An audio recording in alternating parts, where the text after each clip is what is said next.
As we previously mentioned, the problem definition technique is the initial step of the machine learning process. It's important to clearly define the problem and its scope, determine the necessary data to collect, and establish metrics for measuring the success of our approach.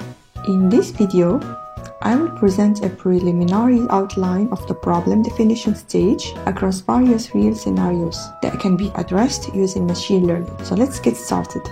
We've all experienced it, waiting at a red light, eager for it to turn green so we can continue our journey. But what if we had an app that alerted us about a congested route? We might have taken a longer route, but at least we would have avoided the stress. By the way, do you know how that app operates?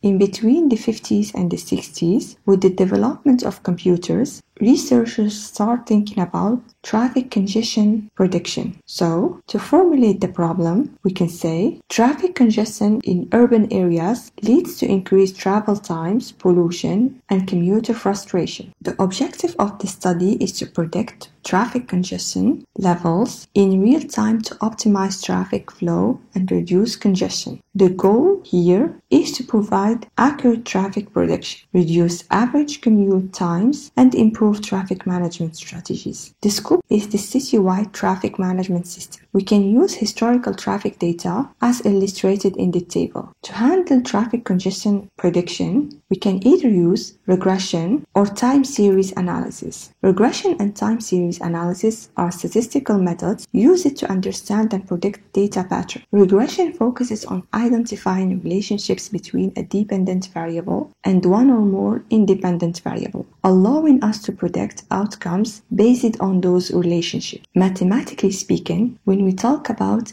dependent variable, what we mean here is the y value, and one or more independent variables are the x values. Time series, on the other hand, deals specifically with data points collected or recorded at successive points in time. It helps in identifying trends, seasonal patterns, and cyclical behaviors within the data, making it useful for forecasting future values, like, for example, predicting stock prices or weather conditions. Both techniques are essential in various fields like economics, finance, and environmental science for making informed decisions based on data trends and patterns. Now, here are some criteria we can use to measure the success of our model. First, the accuracy of congestion level predictions, reduction in average commute times, positive feedback from city traffic management authorities. That's it for the problem definition step. I hope this video has helped you in understanding how to define a machine learning problem. Thank you so much for watching. If you enjoyed this video, please give me a thumbs up. Don't forget to subscribe to my channel if you want to receive more informative videos like this. In our next video, we'll dive into the crucial step of data collection. See you soon!